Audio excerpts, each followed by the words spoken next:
ساتھ میں وَلَا تَمْشِ فِي الْأَرْضِ مَرْحًا، اللہ فرماتا ہے زمین میں اکڑ کے مت چلو، إِنَّكَ لَن تَخْرِقَ الْأَرْضَ وَلَن تَبْلُغَ الْجِبَالَ طُولًا، تمہارے اکڑنے سے نہ زمین پھٹے گی نہ تم پہاڑوں سے بلند ہو سکتے ہو۔ دیکھو ان پہاڑوں کی طرف کتنے بلند ہیں، تم ان کے سامنے بہت بونے ہو، بہت ناٹے ہو۔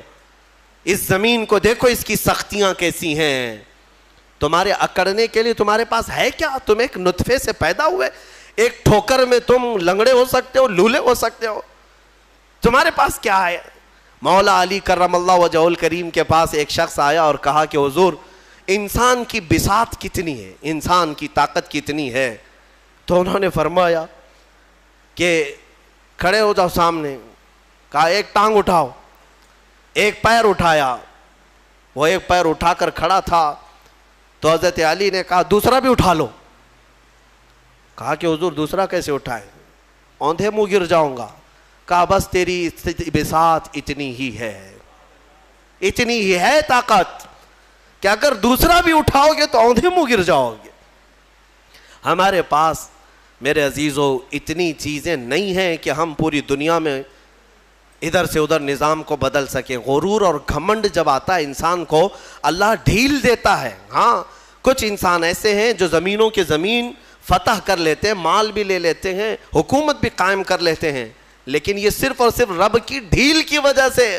اور قرآن میں مولا فرماتا ہے ان کی طاقت ایسی ہے ان انسانوں کی کہ اگر ایک مکھی مر جائے تو اسے زندہ نہیں کر سکے گا، ایک مچھر مر جائے تو تم اسے زندہ نہیں کر سکو گے۔ تم کتنے کمزور ہو تمہیں پتہ بھی نہیں ہے۔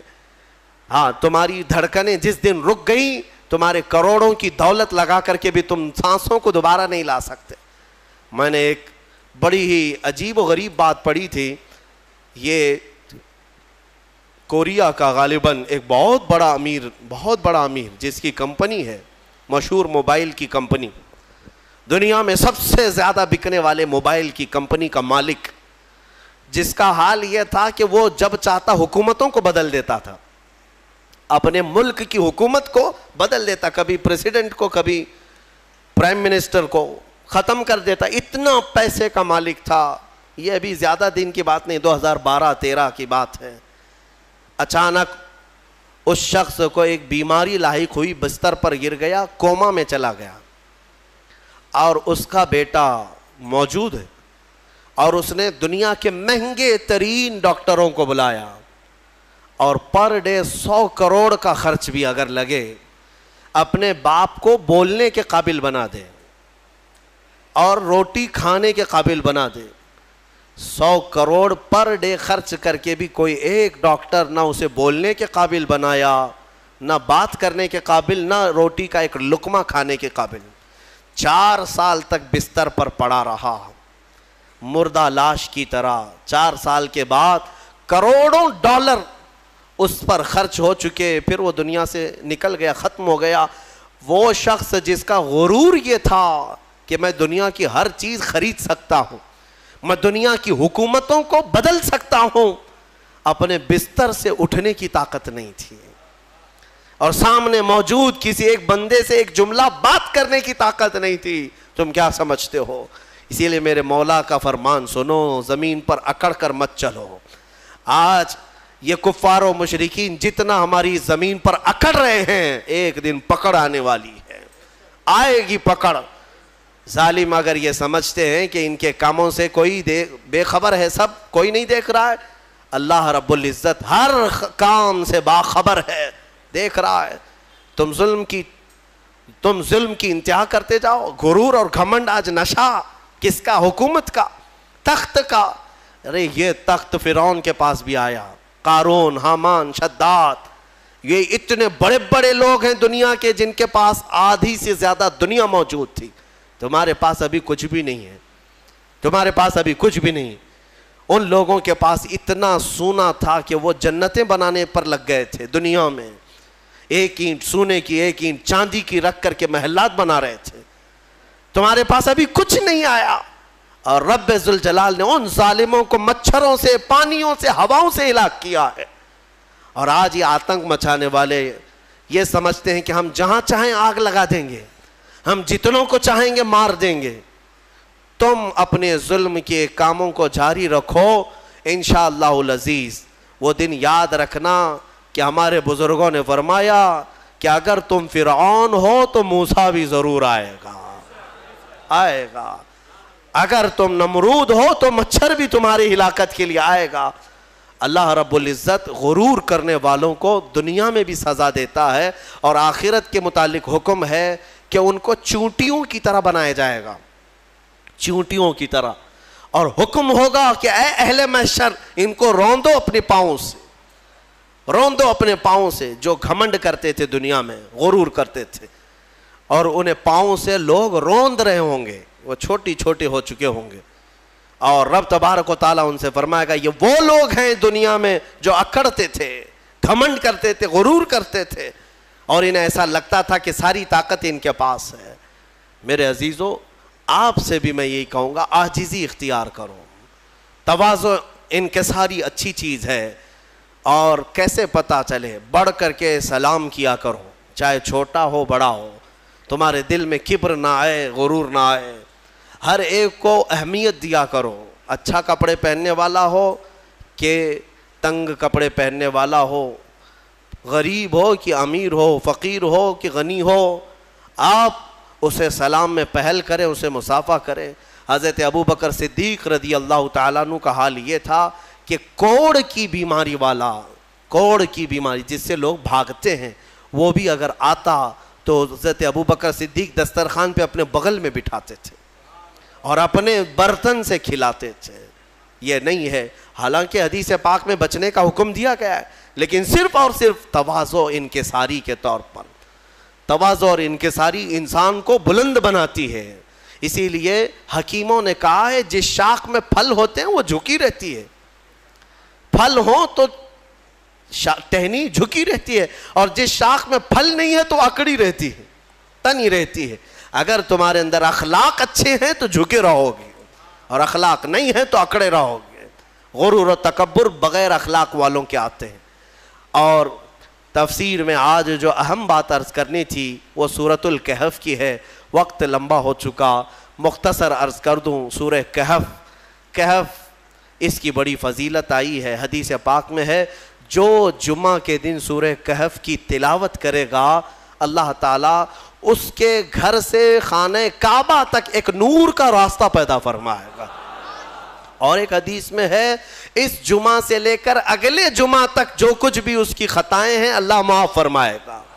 سورہ کہف کی تلاوت، دو فائدے بتائے، تیسرا سنو، سورہ کہف کی شروع کی 10 آیتیں جسے یاد ہو گئیں، سورہ کہف کی شروع کی 10 آیتیں جسے یاد ہو گئیں، میرے آقا فرماتے ہیں دنیا کا سب سے بڑا فتنہ دجال، اللہ اس سے بھی اسے محفوظ رکھے گا۔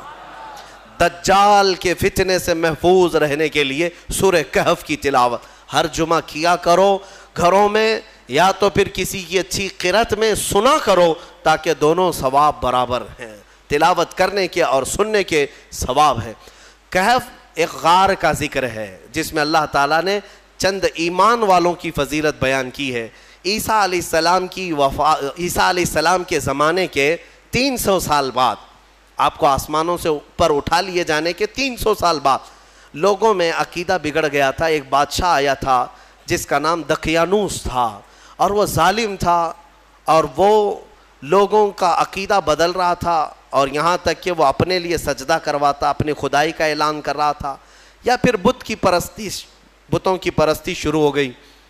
لیکن اس زمانے میں لوگ ڈر کے مارے گھر واپسی کرنے کی بات جیسے ہو رہی ہے ویسے ہی بادشاہ اپنے پیسوں کے بلبوتے ان کو یہ کہلاتے کہ تمہارا دین الگ ہے، تم الگ دین میں آئے تھے، واپس آ جاؤ۔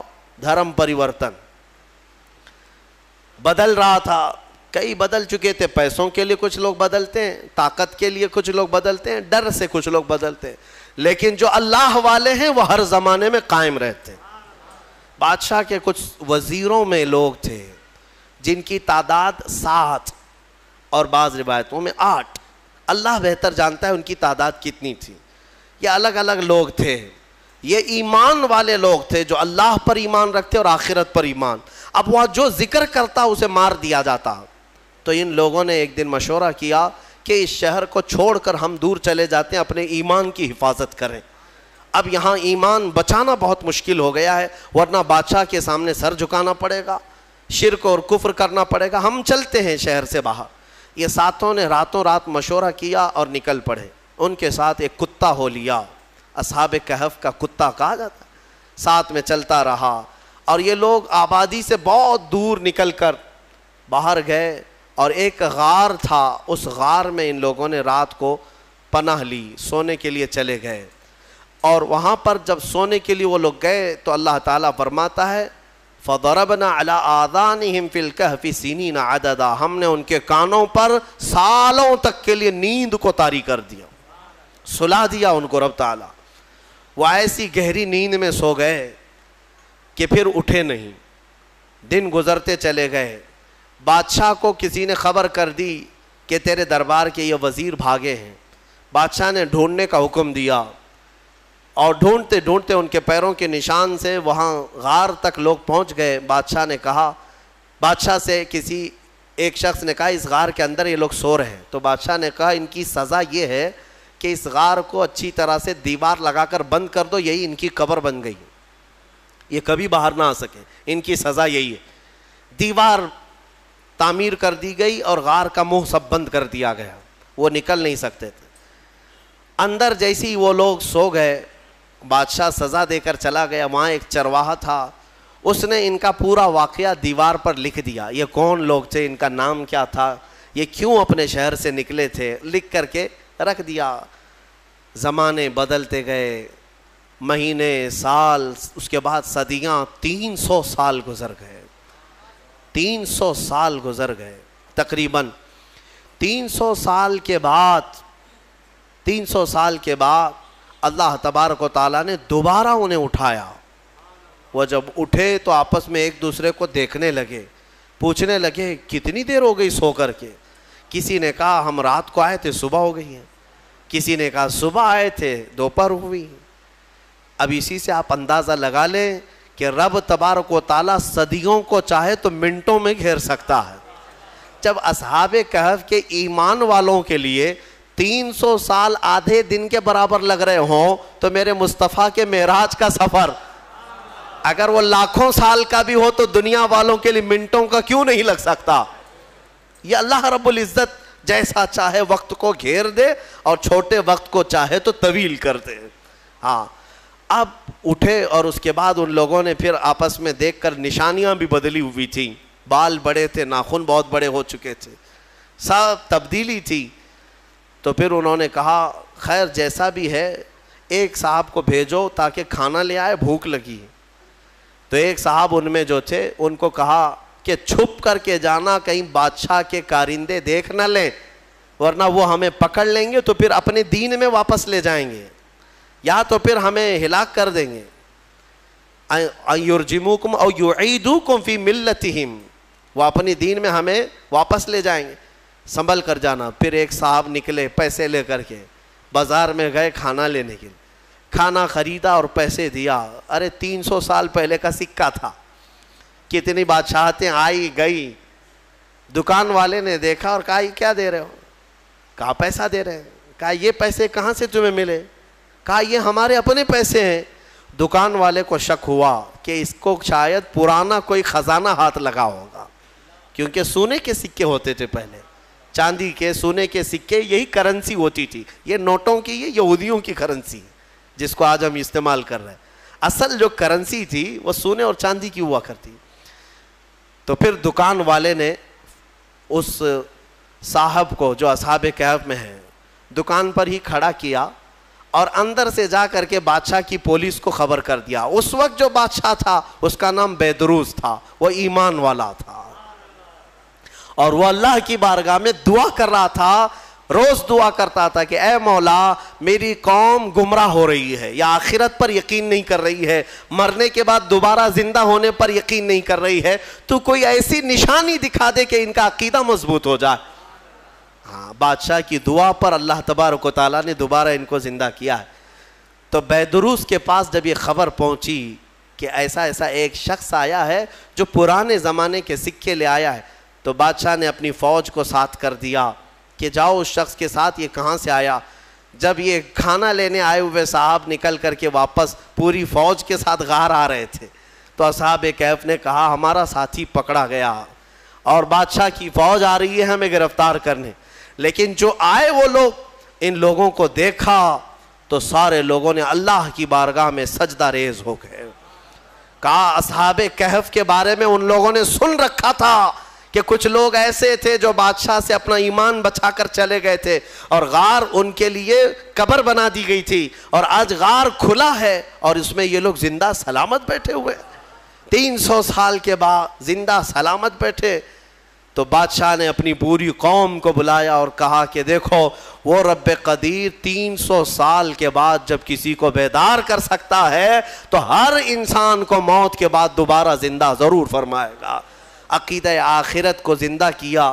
اب اصحاب کہف دوبارہ اپنی غار میں گئے، کھانے ہونے کا مسئلہ تو ختم، اور دوبارہ ان کو نیند لگ گئی. اللہ نے پھر ان کو گہری نیند میں سلا دیا.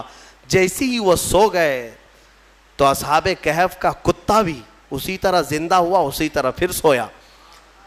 اب جو بیدروس تھا اس نے دیوار پھر سے بنا دی اور ان کا پورا واقعہ لکھا اور وہاں ایک مسجد بنائی، اور مسجد بنا کر وہ ڈیٹ، وہ جو دن تھا جس دن وہ اٹھے تھے، اس دن کو یادگار کے طور پر سارے لوگوں کو اعلان کیا کہ سال میں جب یہ دن آئے گا سب یہاں جمع ہوں گے اور اللہ کی عبادت کریں گے. اسی سے تو عرس کی شرعی حیثیت بھی ثابت ہوتی ہے. اولیاء اکرام کے عرس ہم جو مناتے ہیں قرآن پاک میں موجود ہے. اصحاب کہف جس دن سوئے جس دن اٹھے وہ تاریخ لکھ دی گئی. بہرحال اب اصحاب کہف کو دوبارہ جب اندر رکھا گیا تھا تو سونے کے تابوت بنائے تھے بادشاہ نے. یہ بیدروس نے سونے کے جنازے تابوت بنا کر اس میں ان کو لٹایا اور اندر رکھا. ایک ہی دن کے بعد وہ بادشاہ کے خواب میں آئے اور کہنے لگے کہ ہم دنیا سے بھاگ کر کے یہاں آئے اور تو دنیا ہمارے پاس لایا ہے، فوراً ہمیں اس سونے اور چاندی سے الگ کر. پھر دوبارہ ان کا غار کھولا گیا، پھر وہ سونے کے تابوت سے انہیں نکالا گیا اور پھر صاف مٹی میں انہیں سلایا گیا. یعنی میرے عزیزو اندازہ کرو ان 7 لوگوں کے بارے میں کہیں قرآن میں یہ نہیں ہے کہ وہ نبی ہیں، وہ شہید ہیں، وہ صدیق ہیں، نہیں، بلکہ مولا فرماتا ہے وہ 7 نوجوان تھے جنہوں نے اپنا ایمان بادشاہ سے بچا کر اللہ پر یقین کر کے غار میں پناہ لی. تو اللہ نے ان کا تصرف اور طاقت اتنی عطا کی کہ ان کی سونے کے بعد بھی وہ جس کے خواب میں جائیں چلے جائیں اور 300 سال بعد جب چاہیں بیدار ہو جائیں. اب جن کے بارے میں صاف ثابت ہے کہ امت مصطفیٰ کی یہ اولیاء ہیں، صدیق ہیں، شہید ہیں، تو کیا وہ اپنی قبروں میں زندہ نہیں ہو سکتے؟ اور اگر صدیق شہید زندہ ہیں تو میرا مصطفیٰ بھی اپنی قبر میں زندہ ہے. رسول پاک صلی اللہ علیہ وسلم کی زندگی پاک کو کیا سمجھ سکتے؟ اصحاب کہف کا یہ جو واقعہ ہے یہ قرآن پاک میں بیان کیا گیا. عزیزان گرامی اب بھی اصحاب کہف اپنی غار میں سو رہے ہیں، اب بھی سو رہے ہیں. یہاں تک کہ حدیث میں ہے ہر عاشوراء کی محرم کی تاریخ کو یعنی 10ویں محرم کو وہ کروٹ بھی بدلتے ہیں. اور قرآن یہ کہتا ہے کہ سورج بھی ان کے اوپر سے جاتا ہے. وہ غار ایسی کیفیت میں، لوکیشن ایسا ہے اس غار کا کہ سورج جب جاتا ہے تو بیچ دوپہر کے وقت آتا ہے تو سورج اس طرف کو ہو جاتا ہے ڈھلنے کے وقت، گرمیوں میں اس طرف، ٹھنڈیوں میں اس طرف. اور مولا تعالیٰ قرآن میں فرماتا ہے کہ اللہ تعالیٰ نے ہر موسم کی سختی سے ان کو محفوظ رکھا ہے. سورہ کہف میں دوسرے صفحے میں آپ پڑھ لیں، سورج کی تپش سے، بارش کی سڑن سے، ٹھنڈیوں کے گلانے سے اللہ ان کی حفاظت فرمایا. اور پھر فرماتا ہے وَتَحْسَبُهُمْ أَيْقَاظًا وَهُمْ رُقُودٌ، تم اگر ان کو دیکھو گے اللہ فرماتا ہے تو تمہیں وہ جاگتے ہوئے نظر آئیں گے. تحسبهم ایقاظا وهم رقود، جبکہ وہ سو رہے ہیں. وَنُقَلِّبُهُمْ ذَاتَ الْيَمِينِ وَذَاتَ الشِّمَالِ، اللہ فرماتا ہے ہم ان کو کبھی دائیں جانب کروٹ دیتے ہیں کبھی بائیں جانب کروٹ دیتے ہیں. اور اتنا ہی نہیں، وَقَلْبُهُمْ بَاسِطٌ ذِرَاعَيْهِ بِالْوَسِيطِ، اللہ فرماتا ہے اور ان کا کتا پالتی مار کر ان کے قریب میں بیٹھا ہوا ہے. یعنی چاروں پیر جیسے کتا کسی کی نگرانی میں بیٹھتا ہے. قرآن کہہ رہا ہے ان کا کتا چاروں پیر پھیلائے ہوئے ان کے پاس بیٹھا ہوا ہے. کتے کے بارے میں قرآن میں آیا جس کا نام بھی قطمیر. وہ کتا ابھی بھی بیٹھا ہوا ہے غار میں. اور رب تعالیٰ یہ بھی فرماتا ہے تم انہیں دیکھ نہیں سکو گے, اگر دیکھنے کی کوشش کرو گے لَوَلَّيْتَ مِنْهُمْ فِرَارًا وَلَمُلِئْتَ مِنْهُمْ رُعْبًا, تم پیٹ پھیر کر بھاگ جاؤ گے, ایسا رعب ہم طاری کریں گے.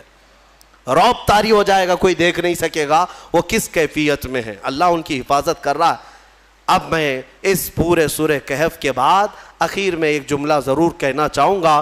عزیزان گرامی, اصحاب کہف ایمان والے تھے, ایمان والے تھے اور اللہ تعالیٰ کے محبوب بندے تھے. لیکن کتا کون سے ایمان والا ہے؟ کتا کون ہے؟ کتا تو ایک جانور ہے اور اس کے بارے میں حدیث میں آیا ہے سارے جانور قیامت کے دن ختم کر دیا جائیں گے اور معدوم کر دیا جائیں گے, ان کا وجود ختم کر دیا جائے گا. لیکن کچھ جانوروں کا ذکر میرے آقا نے حدیث میں فرمایا وہ جنت میں بھی جائیں گے. ان جانوروں میں اصحاب کہف کا کتا بھی ان کے ساتھ جنت میں جائے گا. اصحاب کہف کا کتا جنت میں جائے گا. اب مجھے یہ توجہ چاہتا ہوں, اصحاب کہف کا کتا جنت میں کیوں جائے گا؟ اس لیے میرے عزیزو ہے کتا لیکن تھا اللہ والوں کے ساتھ. تھا کس کے ساتھ؟ اللہ والوں کے ساتھ تھا. اسی لیے کہتے ہیں اولیاء اکرام کے دامن سے جو چیز لگ جاتی ہے وہ بھی نسبت سے بڑی محترم ہو جاتی ہے. اصحاب کہف کا کتا اگر ان کے قریب ہو کر جنت میں جا سکتا ہے تو ہم غوث کے دیوانے ہو کر کیوں نہیں جا سکتے؟ اسی لیے بریلی کے امام نے گنگنایا بھی تو یوں گنگنایا, یا غوث تجھ سے در, در سے سگ, اور سگ سے ہے مجھ کو نسبت, میری گردن میں بھی ہے دور کا ڈورا تیرا. اس نشانی کے جو سگ ہیں, سگ کہتے کتے کو, اعلیٰ حضرت کیا کہتے ہیں؟ غوث تم سے دربار کو نسبت ہے, تمہارے دربار سے تمہارے کتے کو نسبت ہے, اور تمہارے کتے سے مجھے نسبت ہے, اور میری گردن میں بھی ہے دور کا ڈورا تیرا. اور جن کتوں کے گلے میں پٹا ہوتا ہے اسے میونسپلٹی والے نہیں پکڑتے. ہاں کیوں؟ اس لیے کہ کسی کا پالا ہوا ہے, کوئی ہاتھ نہیں لگاتا. اعلیٰ حضرت فرماتے ہیں اس نشانی کے جو سگ ہیں نہیں مارے جاتے. یا غوث حشر تک میرے گلے میں رہے پٹا تیرا. اللہ تعالی ہم سب کو قادری پٹا عطا فرمائے. کیا دبے جس پہ حمایت کا ہو پنجہ تیرا, شیر کو خطرے میں لاتا نہیں کتا تیرا. ہم اسی بات پر فخر کرتے ہیں. اعلیٰ حضرت نے بھی فخر کرنا جو سکھایا ہے وہ اس پر ہے کہ میری قسمت کی قسم کھائیں سغان بغداد. اعلیٰ حضرت فرماتے ہیں بغداد کے کتے بھی اگر مجھے دیکھیں گے تو میری قسمت کی قسم کھائیں گے. کس بات پر؟ اعلیٰ حضرت فرماتے ہیں میری قسمت کی قسم کھائیں سگان بغداد, ہند میں رہ کے بھی دیتا رہوں گا پہرا تیرا. انشاءاللہ العزیز آخری سانس تک ہم مصطفیٰ کریم کی عزت اور ان کی ناموس کا پہرا دیتے رہیں گے, چاہے کفار کے چنگل میں ہی کیوں نہ رہیں. اس لیے کہ ہمیں پتہ ہے اگر ابو جہل کی مٹھی میں بھی کنکریاں جائیں تو مولا ان سے کلمہ طیبہ پڑھاتا ہے. اللہ رب العزت اگر آج ہمیں ظالموں کے چنگل میں رکھا ہے تو زبان تو مولا کی قدرت میں ہے.